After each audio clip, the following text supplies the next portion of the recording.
ئەم مانگە مانگی ئادار مانگی ڕاپەڕینی کۆمەڵانی خەڵکی کوردستانە. ئەو خەڵکی هاوارە کرد ئیدی باسی فاشیزممان ناوێت، سوپای بە زیوی عێراقمان ناوێت. ئەو ڕاپەڕینەی بە خوێنی شەهیدانی کوردستان بوو بە شۆڕشی جەماوەری و وڵاتی کوردەواریمان ڕزگار کرد و تاجی سەرکەوتنەکانمان لەسەر سەری کەرکووکنە. بە یادی ڕاپەڕینەوە هاتووم لەگەڵ چیای سوورچێ و ژوانێک ببەستین و گۆرانیەک بۆ باڵندەکان بڵین وەرنەوە.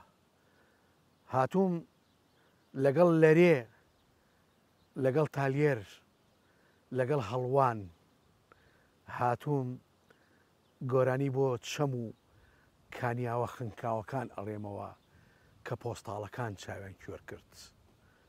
وا ئەژێنەوە بارانی سرودێکە و بەسەر جەستەی منە دا ئەبارێ و هەرچی خاکی نیشتیمانەکەمە بەرگی سەوزە پۆشێ. ئیمڕۆ ئەچم لە بناری سوورچێ و سەرێک لە گوندی دەشتی زاخێم. لەوێ ئەچمەوە سەرێک لە مادەکان ئێم و پیرەکانی زەردەشتی هەڵ ئەسێنم و سڵاویان لێ یەکەم. ئەچم لە دەشتی زاخێ حرفەکانی مێژوو لە ژێر دار و پەردووی خانە ڕووخاوەکانە دەرئەکەم و ئەیانکەم بە گوڵ.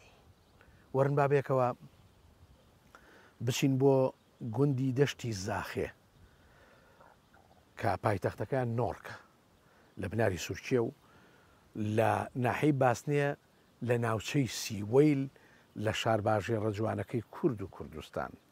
ئەگەر ئێوە ئامادەن وەرن با ئەم شەوچەرەیە لەگەڵ جوتیارەکانی ئەو گوندە بەسەربەرین و گوێڕادێنین بۆ مێژوو، بۆ ژیان، بۆ خوێنی شەهیدانی کورد و کوردستان. سڵاو شەهیدان، من هاتم، ئێوەش نامی خۆتان گەیە.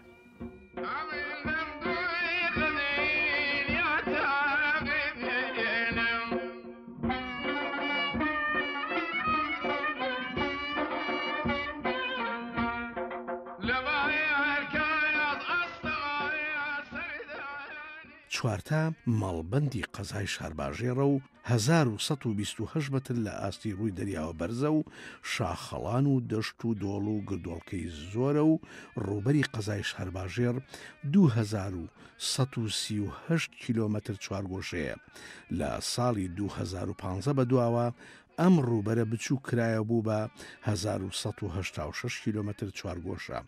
ئەکرێت بە دوو بەشەوە شارباژێری سەخت کە بەشێکە لە ناوچە شاخاوی ئاڵۆزەکان و زۆربەی گوندەکانی سیوەیل و ناحەی زەلان و ناحەی گاپیڵۆن ئەگرێتەوە و شارباژێری تەخت دەشت و نزمی و زەوی نزمە و سنووری قەزای شارباژێر لەگەڵ ناحەی سیتەکەگرێتەوە. لە پاش بابانەکان و داگیرکردنی زۆربەی ناوچەکە لەلایەن عوسمانلی تورکی داگیرکەرەوە مەحموو ئاغای شیوەکەڵ بووە بە قایمقامی شارباژێر. یەکێک لە ناحەیە گرنگەکانی قەزای شارباژێر ناحەی سیوەیلە. ناوچەکە بە سیوەیلی سەر و واتە شیوەکەڵ و سیوەیلی خوار و کەناروێ لەناو ئەبرێ. کەمالی حاجی شەفیق لە ساڵی 1957 یەکەم کەس بووە بە بەڕێوەبەری ناحێ و لە ساڵی 1955 ناحەی سیوەل دامەزراوە و لە گوندی مڕانە بووە. سیوەیل 10,193 دۆنم زەوی بەراو 11,454 زەوی واتە دێمیە لەگەڵ کۆی گشتی ناحەی سیوەیل 136,572 دۆنم زەویە. یەکێک لە گوندەکانی ناحەی سیوەیل لە بناری شاخی هەڵوان کە 1777 مەتر لە ئاستی ڕووی دەریاوە بەرزە گوندی دەشتی زاخێیە کە بە گوندی زاخێوە ناسراوە. نزیکەی 8 کیلۆمەتر چوارگۆشەیە. سەرزەمینێکی دێرینە لەو مەملەکەتانە ژیان و شارستانی بووە و ئەگەڕێتەوە بۆ سەردەمی لۆلۆی و گۆتی و مادەکان. ئەم ناوچەیە شوێنی سەرەکی پەرستاری زەردەشتی یەکتایی خوای لێبووە.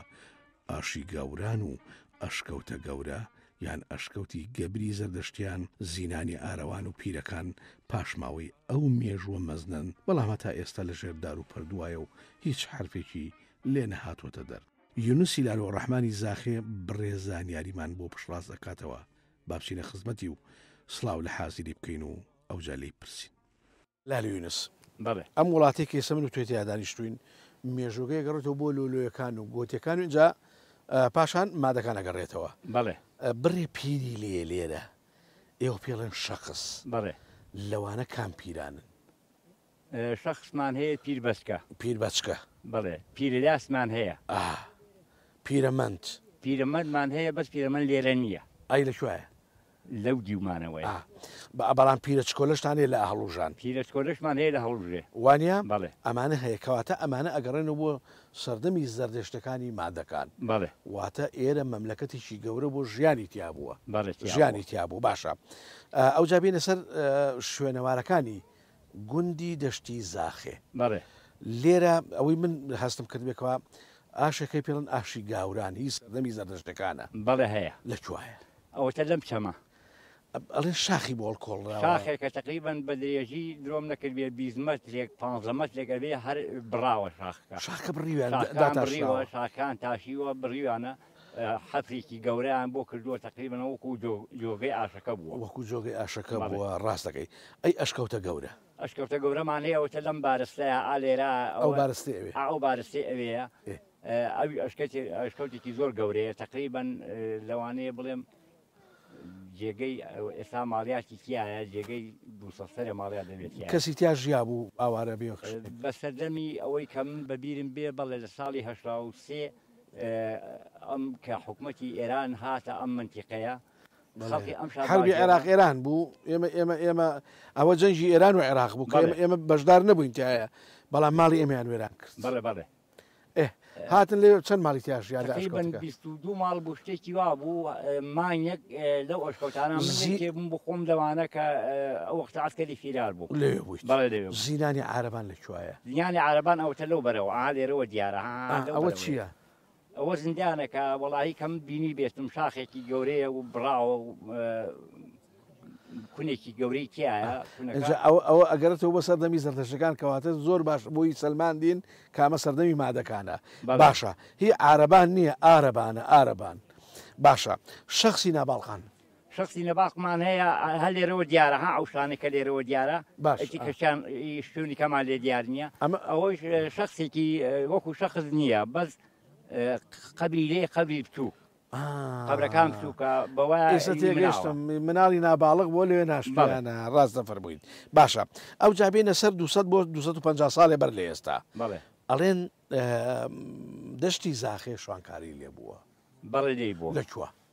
وەڵای هەر لە منتیقەیە ژیاون، بەس شوێنەکانیان وەکو دیاری بێ لە کوتەڵانمان هەیە، لێرا شوێن کەلاوان هەیە. خۆت کەلاوەکانی بینیوە؟ خۆم بینیومە.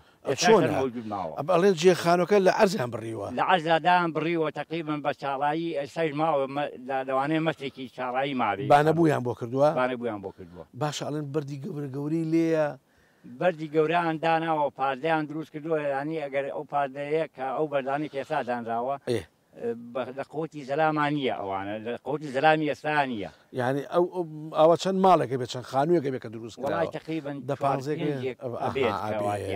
باشە، ئەو جابینە دوای جەنجی جیهانی یەکەم کە حربی عالەمی یەکەم وەستا، ژمارەیەک خەڵکاتی ترسی کرد بە کار و کاسبی و نان و ئاوەمانە، چونکە بۆ خۆ دەزانی هین دروست بوو، برسێتی و گرانی دروست بوو.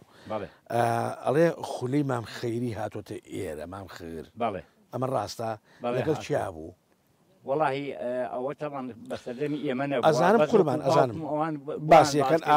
خولەی مام خێری، خولەی مام خێری، مامە تۆفیقەکەڕی ڕەنگێنە، لە ئەحمەدی حەمەرخەوانیان پێوتووە، ئەوی کە لێرە ماوەیەک ژیاوە.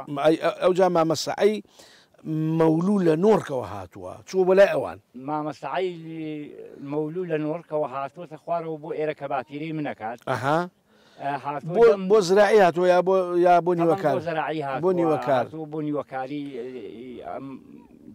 باشە، ئەو کاتە ئێرەیان ئاوادان کردوتەوە بۆتە 15 ماڵێک زیاتریش بگرە 20 ماڵ 25 ماڵێک باشە بەشی هەمووی کردووە زەویزارەکە زەراعەت و فەلاحەت و باشە کاتی خۆی ئێرە گاچێڵ بووە هەموو ئارزەکانی گاچێڵە هەمووی گاچێڵە باشە هەر ماڵە ئەبووە هیچ نەبێ گایە یا دوو گای هەبوایە ئەگەر ماڵی جووتێکشی نەبووە بە دوو ماڵ جووتێکیان هەر هەبوو ئەی باشە کاک یونس ئەم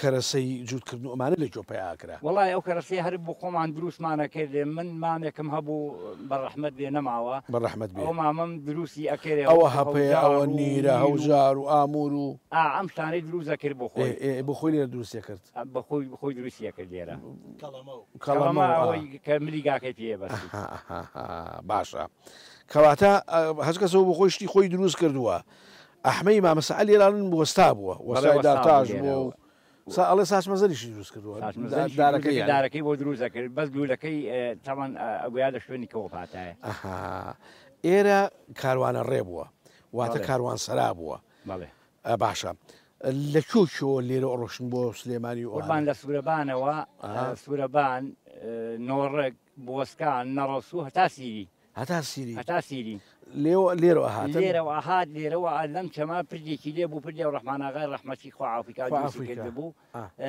ئالێەوە لەلا ئەو مەڕەوە کێسا دیارە ڕێکرد ڕۆژ و لێرەوە ڕۆژن بۆ سلێمانی ڕۆشن بۆ سلێمانی ئەو وەختە ئەمە شوێنی کاروان سەرا بووە باشە ڕێگای سوورەبان و ئەمانە هەمووی بەسەر پردەکەی ئەو ڕەحماناغا پەڕیونەتەوە ئێوەش کاروانتانە کرد ئێمەش بەچی یەسرمان هەبوو ئەو یەسر باشەیە درێژمان هەبوو بەس گوێ درێژ تۆزە تەمەڵترە یەسر بەوانە باشە لێرەوە ئێوەش 4-5 کەسێکتانە هاتن بە کاروان ئەڕۆیشتن لێرەوە چۆن ئەڕۆشن بۆ چۆ ڕۆیشتن لێرەوە ئەڕۆشتین بارە دارمان ئەنا لە یەسرێک یان بارێک گوێز یان دایانەوەێڕێکی کە لە خۆمان زیاد ئەو نووەکە نیسکە توتن و ئەم توتنیشتانە برد توتن قەدەغە نەبوو مامیونس بەرەوڵا زۆری قەدەغە بوو توتن باشە لێرەوە بە چەند ڕۆژ ئەگەیشتە سلێمانی لێرەوە کە ئاڕۆژین بە 3 ڕۆژ ئەچووینە سلێمانی و ینی ڕۆژ و نیوێک بە چیتانە کڕی لە سلێمانی بەیانی زوو ئەوەی پێداویستیە کە بمانویستایە وەکو شەکروچا و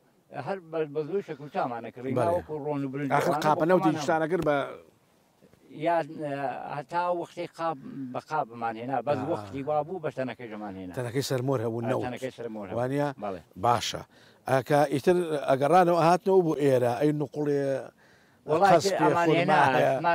خورمامان هێنا دۆشاوی خورمامان هێنا ئیتر ئەو شتانەمان هێنا ئیش خۆل لاجەکانیش ئەو کادۆکو یەسەنە بوو ینی هەموو شتەکان بۆ خۆ دروست دەکرد خۆمان مێوەژمان هەبوو گوێزمان هەبوو خۆی لادێنشمانەکە ڕۆنی کوردیمان هەبوو ئەو نشین بەس پێویستی بە شەکر و چابوو هەندێک جاریش بەسشە چونکە بۆ زۆر وەختی شە بوو یان بە خۆرمایە بە نێوەش ئەوانە ئەوە ئەوش حەلەکرا بە ئەی جلوبەرگتان چی ئەو سەردەمانە جلوبەرگی وڵا جلوبەرگ بە زۆری شاڵ بوو ئەی ڕووناکی شەوانتان هیماڵەکە ڕووناکی شەوانمان وڵی لە سەردەنەکە فتیلە هەبوو بەڵێ بەس لەوە داوردەوردا هەروە خەڵقەکە بوو بە دیوارکۆ لە دیوارکۆکۆ بوو بە سلای لۆ کرد ئەوانە هەبوو لە ئەی خۆتاوە چی گەرمە کردەوە وڵا خۆما زۆپای دارماندانا و داری زۆری هەبوو ئەمە هێنا زۆپامان داخدانیشی بازار بە ڕوشتانە خسە سەری ئەو کاتە خۆش بیایسە وڵا ئەو کاتە بەڵام ماندوێتی زۆرتیا بوو جوڵەشی زۆرتیا بوو ماندوێتییا بوو بەس تەحملی ماندوێتەکەمانە کرد بە حکومەوەی کە دڵمان باشە دەیەکانی دەوروبەری دەشتی زاخی کوێن دیەکانی دەوری دەشتی زاخێ مەڵکەتێنمان هەیە مەڵکەتێن زاخەی سەروە بەڵێ هەڵوژەیە بەڵێ خۆخانە پیرمەنگە ئەی بەری ئەو بەر دێگەلەمان هەیە کەوانە دۆڵمان هەیە کەنیزی بێ لێمەوە بەڵێ بۆ سنووریان نێشولان هەر تقریبان بەرامبەر ئێمە قازیاوەمان هەیە قازیاوەتان هەیە ئەومانەتان هەیە باشە باشە خوای گەورە وڵاتەکەمان ئاوادان کات ئامین ئینشەڵڵا لە هەموو نەخۆشی و ناخۆشی و جەنجێ بمان پارێز ئامین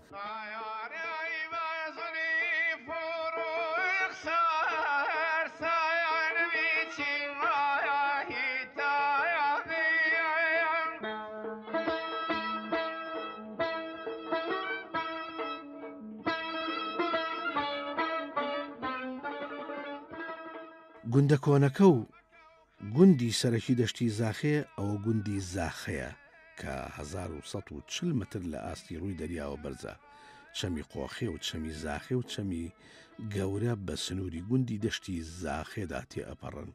زاخێ گوندە ئەسڵەکەی و لە بناری چای هەڵوانە، ئەمما دەشتی زاخێ لەوان جیابوونەتەوە هاتوونەتە خواردتر لەسەر ڕووبارن، دواتر تێکەڵی یەکدی ئەبنەوە. شاخی هێوەتی و شاخی خڕێ دەربەندێکی سروشتیان دروست کردووە و هەردوو موچە یان گوندەکەیان جیا کردوێتەوە، واتە هەردوو موچەکەی گوندەکەیان جیا کردوێتەوە. زاخێ لەگەڵ دەشتی زاخێ. دەشتی زاخێ کردی کشت و کاڵی ژمارە 36 و بە ناوی 15 بنەماڵی جووتیارەوەی هەر بنەماڵەیە 16 دۆنم زەوی بەراوی بەدەستەوەیە و 35 دۆنم زەوی پشتا و یان دێمی هەیە. بەرەبابەکانی سۆفی فەتاح بەگ و حەمەتاڵی سوورەبان و ئەحەی خولە گەورە و ئەحەد جووتیار لەم گوندەدا ئەژین. بە پێی باری کۆمەڵایەتی گوندی نۆڕشی بناری شاخی سوورکێ و ئەم شاخە کە 2230 متر لە ئاستی ڕووی دەریاوە بەرزە پایتەختی ژمارە گوندی بچووکن کە لەو ناوچانە پیان ئەڵێن قۆخ یان موچە. لەوانە موچەی نەنوان و پیرسا و پیرمەنگ و کاوڵان و قۆخان و هەڵوژان و دەشتی و لەگەڵ زاخە و مڵکەتێن و دەشتی زاخەیە. وەک سیستمێکی فدرالی کوردەواری وابووە. خاوەنی زیاتر لە 25 شەهید و 100 پێشمەرگەی قارەمانن بە گشتی واتە نۆڕک و هەموو موچەکان. لە سەردەمی جەنگی 8 ساڵی دەوڵەتی ئێران و دەوڵەتی عێراق کەوتبوونە جەنگەوە کە میلەتی کورد لە باشی کوردستان هیچ تەرەف نەبووین لەو جەنگە، بەڵام هۆردووی زەبەلاحی سوپاکانی ئێران و عێراق پانتایەکی زۆری کوردستانی وێران کرد و ئێستاشی لەسەر بێ بەدەستی لوغمی ئەو دوو دەوڵەتەوە ئەناڵێن و بە هەزاران شەید و هەزاران کەم ئەنداممان بەخشیوە. کاعومەری ئەنجومەنی دەشتی زاخێ و کاک نامیق زاخێیی باس لەم تەوەرانە ئەکەن. با سەرەتا لە ئەنجومەنی گوند و دەست پێ بکەین و پێی بڵین بۆ بە زاخێ ئەڵەن یا بە دەشتی زاخێ ئەڵەن زاخێ هەردووکی هەرموو چەمەڵکن هەردووکیان باشە. بەڵام هۆکاری ناوەکەی چیە؟ ناوەکەی لە چێ سەر چاوی گرتووە؟ زاخێ لە زاخڕەوە هاتووە لا وشکانی لە زبریوە هاتووە. جا وایە حەقەتەر وایە. من و حاجی هەومین کە هاتین بەڕێوە پیشانی یاموتی ئەو زاخەکە لەو زیخەوە هاتووە لەو زبرەوە هاتووە ئەوانە هینێشە تۆزە قاوەی تۆخیش. بەڵێ هەر زیخ و زاخڕەوە وانە باشە. دەشتی زاخێ هینەکەی ئێوە بڵێن کردی کشتتوکاڵی ژمارە چەنە؟ 36 بە ناوی چەند خێزانی جووتیارەوەیە؟ بە ناوی زیاتر بە ناوی 12 خێزانی 15 خێزانی. باشە. هەر جووتیارێک چەند دوێنم بەراوی هەبوو؟ 16 دوێنم بەراوی بەناوەیە و 35 دوێنم پشتاویشی بەناوە هەیە. لە بەراوەکە چی ئەکرد؟ لە بەراوەکە تووتنی ئەکرد و کاتی خۆی تووتن زیاتر تووتن مەرەزە ئەکرا. مەرەزەش ئەکرا لەم ساڵانی ئاخیر لە دوێنەوە یەکوانە مەرەزەش ئەکرا. بەرزێکی باشوانە مەرەزێکی زۆر باشە. باشە. 35 دوێنم دەیمی پشتاویشیە بۆ بە فەلاحەت. وایە باشە.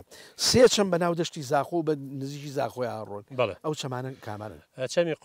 چەمێک دێتە خوارەوە لە زاخی دێتە خوارە پێڵەن چەمی قۆخی لەگەڵ چەمی شیوی سای پیاڵن لەگەڵ چەمی گەورەیە. ئەمانە سوودیان هەیە بۆ هاوینان بۆ کشت و کاڵێ بۆ زەراعەتێ. زیاتر ئێمە وەکو زاخێ و دەشتی زاخێ سوود لە ئاوی چەمی زاخێکە بە چەمی قۆخیا دێتە خوارەوە ئەوە. کامەر چەند بەرەباب لە دەشتی زاخێن؟ ئێستا 5 بەرەباب لە دەشتی زاخێ. لەوانە سۆی فەتاحبەک لەوانە سۆی فەتاحبە کاتی خۆی لەم شوێنە ژیاوە. وایە حەمەتاڵ هەلێرە بە لە سوورەبانەوە هاتووە. مامە حەکە باپیرم بووە ئەحەد جووتیار مەشهور بووە ئەویشە لێرە ژیاوە کاگەحمەژی لێرە بۆ ئەحمەد خولە گەوران پێ خولە گەورە بەڵێ ئەویشە لێرە ژیاوە. هەویژە لێرە ژیاوە. لێرە وەساباشی خانوو هەبووە. بەڵێ لێرە بە چ شێوەی خانوەکانیان دروست کردووە؟ خانووی ئێرە و کاتە هەر لە قڕوبەر دروستکراوە هیچ خۆ کاتێکی خۆی بلۆک و ئۆشتش نەبووە وەسایلی گواستنەوەش بۆ ئێرە هەر نەبووە ها زیاتر لە قڕوبەر دروستکراوە. باشە. ئەگەر نۆڕک بکەین بە پایتەختی ئەم مەملەکەتە کەواتە ئێوە سیستمێکی فیدرالیتانە بۆ بەڵێەوەی خۆشمان پێی بزانین. نەمانزانیوە بەڵام ئیتر تۆ خەڵکی نۆرکی نۆڕک پایتەختەکە و بۆ بەڵام قۆخەکە لێرە بۆ وانە چەند قۆخی هەیە چەند موچەی هەیە ئێرە؟ ئەو موچانە بریتین لە نەنوان و لە نزیک نۆڕکە و نەنوان بۆ پیرسا بووە پیرمەنگ بووە هەڵوژێ بووە دەشتی بووە زاخێ بووە دەشتی زاخێ بووە لەگەڵ قۆخانە ئەو بەردەست کاکە نامیق کاک نامیق دیەکەی تۆش ناوی زاخەیە وانە لە بناری هەڵوانە لەوێەوەی تر خەڵکەکەی تر ئاوە بە موچە موچە هاتوو ئەمانە بەڵام گوندی سەرەکی زاخەیە وانە ئەی تۆ زاخێ بەچی ئەزانی ینی چۆن لێکی ئەیتەوە واتای چییە؟ هەر ئەو زیق و زبرێ بەڵێ زاخێ بە حکومیەوەی کە زیاتر بەردەڵانە و شاخە کاتی خۆی لەوە هاتووە ناوێن ناوە زاخێ خۆی لە زاخرەوە هاتووە هیچ تا چەند ئێمە توانین بڵین ئاویژگێ ئاوی چاکی هەبێ زاخێ هیچە لە سفتە زۆر گرنگەکانیەوەیە ئاوی زۆرە بەڵام بەراوی کەمە باشە لە ساڵی 1970 نامیقی ئەحمەی محەمەی زاخێ پەیوەندێکە بە شۆڕشی نوێ و یەکێتی نیشتمانی کوردستانەوە بەڵێ ئەچیتە کوێ ئەچمە سەرکردایەتی لە دەستگای ڕاگەاندن کەواتە تۆ لە سەرگەڵوو بوویت بەڵێ لە بەرگەڵوو لە بەرگەڵوو بوویت ئێوە پارێزگاریتانەکە لە ئێزگەی دەنجی گەلی کورسان ئێزگەکە دوای ئەوە نەقلبیت یان ئەگواسرێتەوە بۆ تیپی سیوێکی سلێمانی کێ فەرماندەی تیپی سیوێکی سلێمانی شەید علی چوارتایی هزار سڵاو لەو سڵاو لە جانی پاچی لە 25 پێم وابێ 85 گەورەترین شەڕی دژ بە داگیرکەری باسی عەرەبی کرد ئەزانی لەکوێ کەتوو لە ناوی بوویت شەڕەکە تویتە بەڵێ چۆن بوو چۆن نەبوو ئەو شەڕا حکوومەتی عێراقی ئەو کاتە کاک جەبار فەرمان هەزار ڕەحمەت لە گۆڕی مەسوولی مەڵبەند بوو بەڵێ مەڵبەندی یەک بوو لە حاجی مامان بەڵێ ئێمە کەرتەکان تەوزیع کرابووین ئەو کەرتەی ئێمە ملەی قەیماسەمان پێسپێرا بوو کاک جەبار هات بە 2 سەعات پێشەوتی هەموو هجوومەکە بە پێی معلوماتی من بۆ ئێوەیە شەید سالار ئامرکردمان بوو لەگەڵ عبەڕق ئامر مەفرەزە بوو کاک جەمالە بوو شوارە عبەڕقی خۆمان بەڵێ ئەویش کاک جەمالە بوو شوارە بەڵێ کاک جەمالە بوو شوارە هێرشەکە حکومەت هێنای بەڵێ چەند زیانمان هەبوو ئێمە شەید ئێمە لەو شەڕەیە 3 شەیدباننا یەکەمیان علی چوارتایی شەیدی فەرماندە نەخێر ئەو پێش هجوومی کەتوو بۆ ئەو هجوومە 3 جار بوو بەڵێ 3 جار بەڵێ بە 3 قۆناغکردی شەیدەکان چێ بوون شەید سالار بەڵێ پێشمەرگەیەکی کا بە ناوی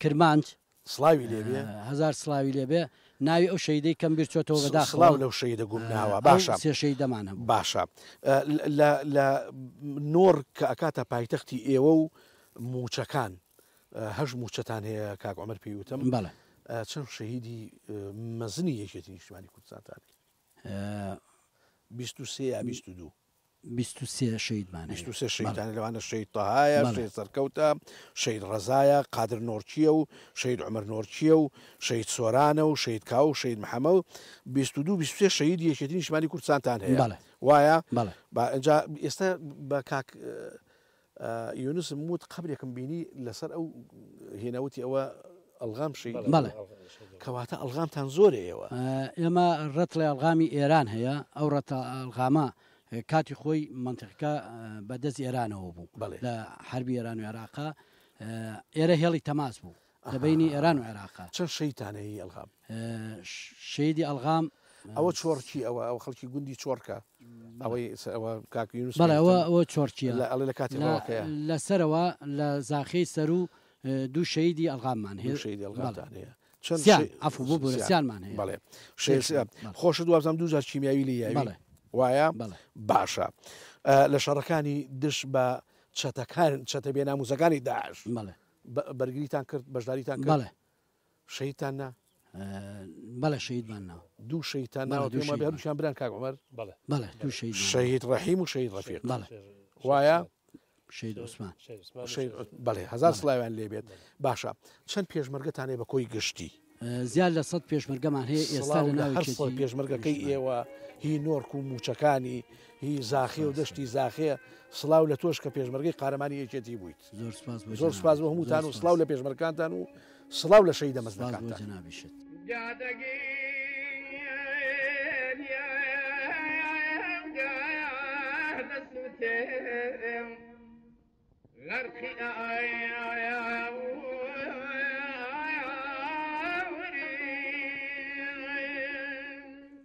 لە ساڵی 1950 پردی گوندی دەشتی زاغە دروست دەکرا لەسەر چەمی گەورە واتە ڕووباری سیوەیل بڕێکرێکار و وەستا لە ماڵی مامسەعیری نۆڕک میوان ئەبن بەهۆی کورەخانەیەکەوە لە موچەی قۆخێ ماڵەکە ئاگر ئەگرێ و کوڵ و کۆیدا ئەمرێتەوە خەڵکی ئاوایی بە فریاڕەسیان ئەگەن بە هەرەوەس خانویان بۆ دروست ئەکەن لە دەشتی زاخە ئەوجا ئیدی خەڵکی دەشتی زاخە لەوێ بەیەکەوە ئەژین ئەمانە ئەکەونا کاسبی و کار بەهێزتر کەوتونەتە کاسبی گواستنەوەی تووتن لە بناری شای سوورچێ و هەڵوان بۆ سلێمانی و گەیاندنی کەل و پەلی دروستکرا و بەرهەمێنرا و هی گوندەکە خۆی بۆ سلێمانی و بانە وڵاتەکەش ناوچێکی سەختی سارد و دژوارە بەفری زۆری لێباریوە بە شێوەی گەڵاجار بۆ ماڵات و ڕەشەوڵاخ ئالیکیان بۆ دابینکردون و بەخۆشیان لەبەرەوەی ئەزمموی سەختیان لەگەڵ بەفر و کڕێ و باران و سەرما بووە زەخیری زستانیان هەر لە سەرەتای پاییزەوە دابین کرد و خستووە داری سووتانیشان لە سەریە کەڵکە کردو بۆ زۆپابۆر ئەو دەمانش لە چلەکانی سەدەی ڕابردوو ناوچەکە شانۆی دروستبوونی یاخیبوون بووە خولە پیزە و دەستەکانی ئەفسانەیەکی گەوریان هۆنیوەتەوە شوان و گاوانان ئێستاشی لەسەر بێ بە شێوی داستان و بە شێوەی هۆرە و حەیران ئەیان لێنەوە لێرە لە پاش کوژرانی خولە پیزە لە ساڵی 1950 لەسەر شاخی هەڵوان قەڵاتە کۆتایی بەو ئەفسانەیە هاتووە واتە ئەو پاشماوەی کە لە دەستەکەی خولە پیزە ماوەتەوە لەسەر شاخی هەڵوان لە قەڵاتە کۆتاییان بە یەکتری هێناوە هەر لێرە شۆڕشی ئەیلول سنگ و نرخی خۆی داناوە و پێکدادان لەگەڵ داگیرکەرانی کوردستاندا بووە تا ساڵی 1970 شەوێکیان سوپاس هەلاری کوردستان شەید عەلی عەسکەری و هاوڕێکانی کە 43 پێشمەرگەی شۆڕشی نوێ بوون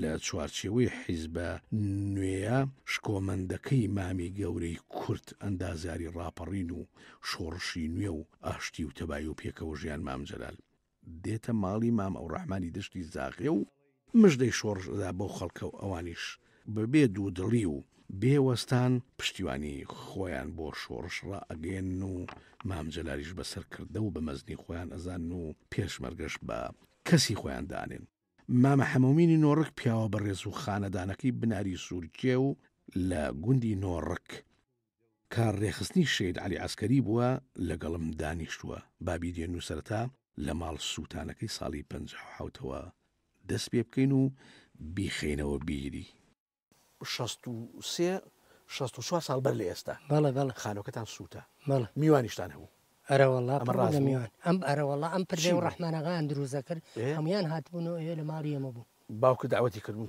پیرم ئەرەوەڵا باپیرم وڵا هەر خەڵکی من نۆڕەکە من یەکدوانێکیان وەستا بوون ئێرانی بوون و لە سلێمانیەوە هاتبوون خانۆکەتان بۆ سووتە وڵا کوورەخانەیەکی هین بوو لە دیوارەکەی وەختێکمانزانی شەو گڕیگر کە گڕیگر ئیتر هەرچی ئاویان هێنا ئەم لەولایان لەگەڵ کرد بۆمان نەکوژایەوە خانوویەکی زەل و گەورە هەمووی سووتە تۆش خەمی جلەکانێ بووە وەڵا منیش دەستم کرد بە گریان بۆ جلەکانم کابرایەکی لێ بۆ وەستامینەی ناو بوو هاتبوو لێرە ئیشیە کرد لەم پردە هاتبوو لەم پردە ئیشیە کرد گوتی کاکە مەترسە بەخوا من جلەکان فڕیاوەتە ئەو خوارەوانە نا ئەو نوێنوشانە نەسووتاون وڵا تۆ زەژیری کردمەوە کە ڕوون بۆوانە شەو بوو کە ڕوون بۆ سێرم کرد بە سوتاوی ڕاستی کە فڕێیا ئەمجا دوایی هاتیینە ئێرە ئەم دەشتا خانووی دروست کرد هاتن بە کوورە خەڵک هاتن ئەمجا بە هەرەوەزی نۆڕک هاتن خانۆکانیان خانویان بۆ دروست کردینەوە ئەمجا چیمانەدانێ خواردن ئاردمان هەبوو لە ئێران هێ نابوویان کردویانە کەنگوی گڵەوە کەنگۆگڵەکە لە خانۆکە سوور بوو بۆ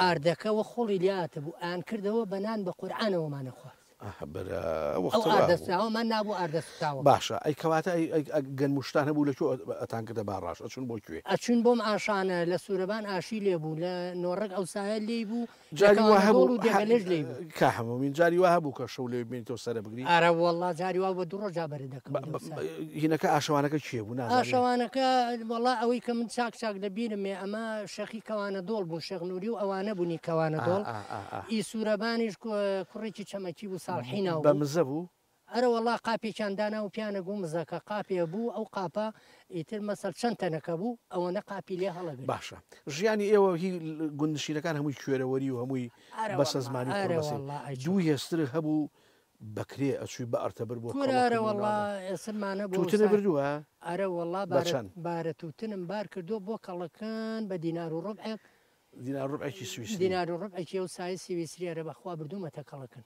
توتن قاچاق بوو ئەرە وەڵا قاچاقیش بوو قاچاقیش بوو ئەرە وەڵا قاچاقیش بوو بوومرگ بیگرتی نایە تووشی مشکیلە ژەبووی ئەی بەفری ئەم مەملەکەتە چۆنە وڵا بەفری بە ساڵە و سایە وا بوو وەختی وا بوو مەترێ بەفرەباری مەترونی کە پای زات خانوتان نۆژە نەکردەوە و زەخیرشتان زەخیرێشمانە خز هەر پاییزێ لە ترسی بەفربارین و ڕێگەچکا بە وڵاق بۆ وختی وا بوو کە دەرنەیە چوێنە چون شتمانەیە ناو دامانەنا بە تایبەتی بۆ ماڵیات و بخۆش بۆ ماڵیات گەڵاتاندانە گەڵا لە بینی ئەو دوینەکە حیوانە وردە گەڵا بوو بۆ ئەی بۆ هێن بۆ ڕەشەوەڵاخیژی ترکاو کاوانە جاری واه بۆ بیش شەوڕێتان لێ بژی ئەرەوەڵا هەبووە بیش شەو بگەڕین و بۆ شۆڕشی نوێ لە ساڵی 1970 سوپا سالاری کوردستان ها پیاوێکی جوان و جامانەیە بەست زۆر جوان ئەلیاسکەری یەک زمانەیە بەست هەرمە پرسە بە قورعان لەگەڵ شێخ جەوادی بۆ دەزانی هەر بخوان بێدەری شێخ جەواد بێدەری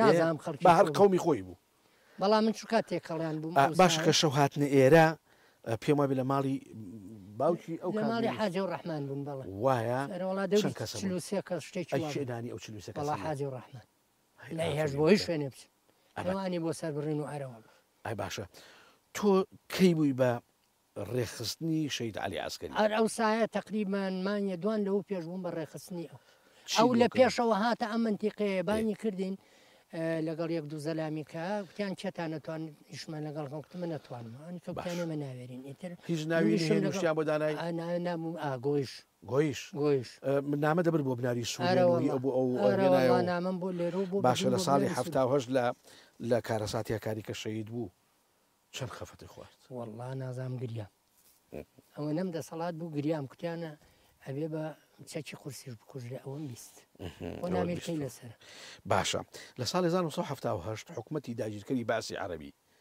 بە بیانووی پشتێنی ئەمنیەوە ئەم گوندانی هەموو ڕاگواز هەمووی ڕاگوازەمووی دەرکردین بۆ کەنار و قەڵاچۆلان و کردینانە ئۆدگا زۆر وابزانم شەید ئەنوەری مەجی سوڵتانیە بۆ لاتان ئەوە ئەو شەوە ئێمە بە سەڵتی مابووینەوە ئەرەوەڵا بە سەڵتی مابووینەوە چاوەڕێی لوز نەمانە کرد بەیانی ئەسکەرێ بێ بڵێن دەرمان کە ماڵ و مناڵمان لابرد بوو ماڵ و مناڵ لە پێشایتەمان زانی خەبەریان نابووینێ گیلامان بردبوون بەم لەولا بۆ خۆمان بە سەڵتی مابووینەوە ئەرەوەڵا شەید ئەنوەر هات بڕێ قسەی بۆ کردین و ئیتی خۆی ماموویە گریاین و ڕاستە فەرمووی وابزانام کۆپتەریش لێرە نیشتۆتەوە خەڵکی هەڵگرتووە بەڵێ بەڵێ ئەوە ئێمە کەڕەتێ 12 کۆپتەرمان بۆ هات حاجی کابرایەکمان بوو بۆ حاجی محەممە لەگەڵ وەسا حەمەمین کوڕێکی سوورەبانیش هەڵیان گرتن بردیانە سلێمانی بەس باش بوو دوایی بەڵام آخر لە چۆڕک هەر بەرامبەر نۆڕک نییە چۆڕک گوندی چۆڕک کۆپتەر و مۆفتەر ریشتەوە حەڤە بوو مەرز کرد ئەوە مەرز وایە ئەوە جیاواز مەیتەکانن بە سەزمانە لە کۆپتەرەکە و فرای ئەوە ئێمەدا گیرا بوون لە دوای ئێمە ئەوە بوو کەس لێ ناناسی وەڵڵایەکیان پێوی هینی مامە بوو ڕەحمان ڕەحمانێکیان ڕەحمان بوو بازی حاجی محەممەدی سیاجوێس حاجی محەممەدی سیاجوێس محەممەدی ئەوەی کە من لە بیرکە پیاوی ئەم ناوچێ باشە ئەوم بۆ بدە دەست ئەو کوڕە جوانە ناوی خۆت بڵێ و من ناوم فەهمی عەبدوڕەحمان سەعید فامی ئەلێرە بەبیری تۆ نایە بەڵام بۆیان باس کردووی لە مێژوە نزیکی 60 ساڵی بەر لێزە بەرەگدرویش پیاو هەبووە لێرە بەرەگدرویەکی پیاو هەبووە وەستا مەحمووی خەیاتی پێڵم کوڕی سۆفی فەتاحبەک بووە لە ئازال تا ئێسش هەر بەردەوامە لەسەر پیش لەکووا بۆ شوێنەکەی ئەم بینایی ئەم خاونی پشمانەوە ئێستا باشە کەلاوێک ماوێسش باشە زۆر باشە ئەم پردێکە بوو لەسەر ئەم چەمی گەورە ئەمە ڕوخە ئاوبردی ئەو ڕەحماناغا یادی بەخێر دروستی کرد بەڵێ دوای پردێکیان لێەوە دروست کردەوە ئەمە چه دروستی پردێکیان لە سەروتر دروست کردووە کە ئەمە حاجی ڕەحمانی زاخێکە باوکی منەکە زایدەن حاجی مستەفا کە پێڵن خەلیفە مستەفا مەلا سەعیدی نۆڕێک حاجی دێوانە ئەم چوارە سەرپەرشتیان کردو و کە لە ئەم دەشتی زاخێ بڵێن ئەم پردیان کردووە بە دەشتی زاخێژۆک و بەندێرێکی وشاریەوە بۆ سەرجەم دەیەکانی ترکاگڵشات چۆ زۆربەی دەکان لەسەر پێشمەرگە بۆ پێشمەرگە هاتووە لێرە ئیسراحەتی کردو پێشمەرگە ڕۆیشتووە ئەوانە ئەزانی اینجا دوایەوە باوکی تۆ چووە تورەکەی پڕ لە نازانم دۆ و نازام چی کردو نان کردو بۆی ڕێبوار لێرەوە بێت بیخوا بە تاکی ڕێگەیەکی سەرەکی بۆ ڕێبواران کە لەم ناوە هاتوویان کردووە و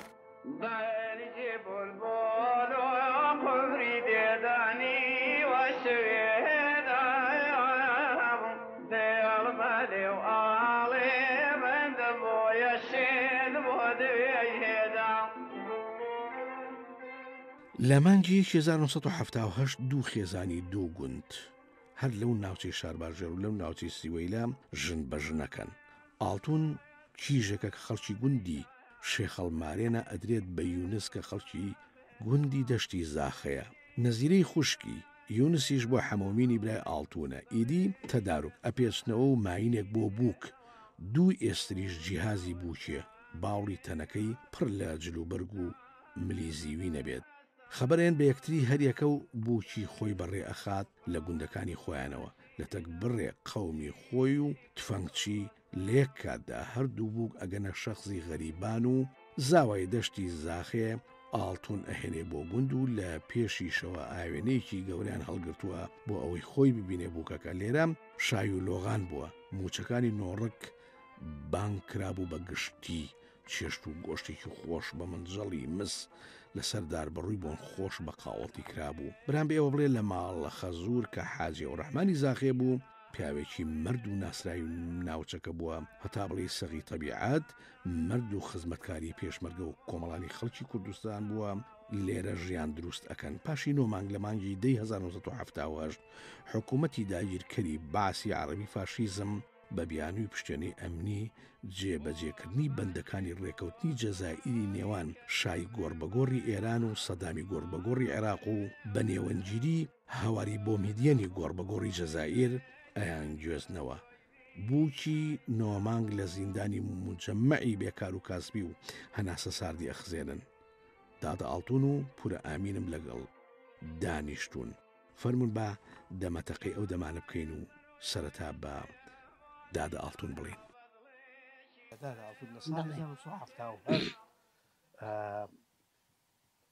تۆ ماڵی ئێوە لە شێخەڵمارێن لەگەڵ دەشتی زاخێ ژن بە ژنە. تۆ بۆ کاگە یونس ئەی کاگرس خوشکی خۆیان بە کە حەمۆمین برات برام حەمۆمینی ناوە خوشکەکەی نەزیری ناوە. بەڵێ بەچی ئێوان هێنا بۆ ئێرە و بەچی ئەویان بردبووە بەماین بەماین. بەڵێ ئەم لەشکری لەگەڵ بوو. بەڵێ ئەمیش لەگەڵی بوو منش لەگەڵم بوو. هەردووکدان لەشتان لەگەڵا بوو. باشە لەکوێ گۆڕدرانەوە؟ لە بەرزیەیە. شخصی غەریبە. شخصی غەریبە. بەڵێ کێ لەگەڵ تۆ؟ وەڵام بیتر ئامۆزا و کەس و کارەمی لەگەڵم بوو. چۆن گوشتیان پێ؟ بەڵێ هەموو پیان بوو. باشە زۆر زۆر باشە. یەسترێکیش لە دواتەوە بوو ئەمزانم دوو باوڵی تەنەکە هەبوو جاران. بەڵێ جلوبەرگ و بەڵێ چی بوو؟ وەڵا جلوبەرگی خۆمی تیا بوو. بەس زۆر سەیرە و جیکرێتی تیا بوو. کوڕێک ئاوێنەیەکی هەڵگرتووە بۆ تۆ لە پێشتەوە؟ ئافرەت بوو هەڵی گرتە بوو. بەڵێ بۆچی وایەنەی هەڵگرت؟ لەبەرەوەی کاو بوو کە خۆی ببینێ. زۆر چاک. بەڵێ باشە ئاڵتون شتە بۆ کاتە؟ زیویان بۆ کردین. هاتیتە سەر ماڵە خەزوورە. بەڵێ ئەو جایتر ئەبێت چاکی مەردایەتی لێ بکەی بەلایە و ئەمە فەلاحەتە ئەمە زراعەتە وانە؟ باشە ئەمە مەڕبەخێوکردن و بێری و ئەمانەیە. تا چەند مای تۆ لە ماڵە خەزوورە؟ تقریبەن وڵات تا 12 ساڵ لەگەڵیان بوو. تا 12 ساڵ. پاش 9 مانگ لە هاوسەرگیریەکەی تۆ کاکە یونس لێرە دەرکران حکومەتی سووتان خاکان کرد بە ئەرزی مەحروقە. بەڵێ بووکێنێتەکە تێر یعنی خۆشخۆشیدان لە بووکێنی دەبینی و ئێوەیان دەرکرد چوونە کەناوێ چوونە کەناوێ لە مجەمع. بەڵێ مەزموعی کەناوێ لەوێش هەر دەریان کردن. بەڵێ لەوێش چوونە سلێمانی. ئیتر دوایی ساڵی 92 گەڕانەوە بۆ ئێرە. بەڵێ وانە؟ بەڵێ باشە با من ئەوە بەمە دەست دادە ئامینم دادا ئامین بیکە لای دەتەوە. دادا ئامین جاران نەخۆشی نەبوو؟ ناوەڵا نەبوو. هۆکاری چی بوو؟ هۆکاری شتی کوردیمانە خوارد. ئیشتانە ئیشمانە کرد شتی کوردیمانە خوارد دەرە وڵات و تنمانە کرد فەلاحەتیمانە کرد ئارە وڵات و تنمانەکەن لە پێشی پێشە وابزانم هینە چی پێڵێن؟ سامسۆن لە پێش ئەمان کرد بە شیشەوە لە دوایە بوو بە سامسۆن زۆر قورس بوو ئەمردی ئارە وڵا ئەمە هەر خۆش بوو دڵمان ڕەحەت بوو. وڵا ئەمانگوو بەخوا چڵێ پەڵتێکی لێ بۆ پێمان ناخۆش بوو گەرم و جۆمانە کرد مان کرد کێشە و جێرەمانە کرد حەتی شتەشان بەشانی پیاوانەمان کرد.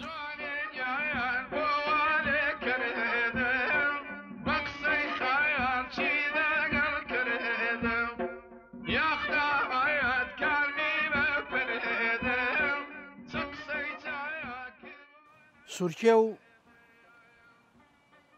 نامەیەکی دابوو بە هەڵوان لەسەر سنگی هەورەکان نووسی بووی بە حرفی باران نووسیوێتی دەسم دامێنتان نووسەران و ڕۆشن بیرانی کورد تکاتان لێ یەکەم ناوی مناڵەکانتان بە ناوی کوردی ڕەسەن ناوی کوردی شیرین ئەوەی خوای گەورە بە ئێمەی بەخشیوە ناوی مناڵەکانتان بە کوردی بنێن توخوا ناوی بێگانیان لێمەنێن هەروەها ئەو گوندانەی کەوا داگیرکەران ناوەکانیان سڕیوەتە و ناوی خۆیان فەرز کردو بەسەریا ئەوانەش لابن ناوی کوردی ڕەسەن بنێنەوە لە گوندەکانی کوردستان لە شاخەکانی کوردستان لە مناڵانی کوردستان لە خوێندنگا و لە هەموو شوێنەکانی کوردستان منیش ئەڵێم هەوریش ئەڵێ بارانیش ئەڵێ ناوەکان بکەنەوە بە کوردی و با ئەو خودای مەزن و پەروەردگارە هەرچی خێر و بەرەکەتە بەسەر ئەم نیشتیمانی منە بیڕێژێ من لە بناری سورکێ بووم لەسەر چەمی گەورەی سیوەیل شەپۆلەکان بە هاژە و لرفە ئەهاتن و خۆیان بە هەڕۆڵی شاخەکانە ئەیا و ئەیانوت خۆشمانەوەی کوردستان لێرە لە گوندی زاخێ یان دەشتی زاخێ لە ناحەی باسنێ لە سیوەیل لە بناری سورکێ و لێرە کۆتایی بەرنامەی ئەم جارێنین هەتا بەرنامەیشتر و ژیانەوەی شتری کوردستان ئەوە گومانی تیانێ ئەبێ بڵێن کوردستان لە ناو دڵ کوردستان لە ناو چاو پێشمەرگە تاجی سەسەری ئێمە و ئەفسانەی مەزنی هەموو دنیاە ڕۆژێک دێ لە مێژووی دەوڵەتانە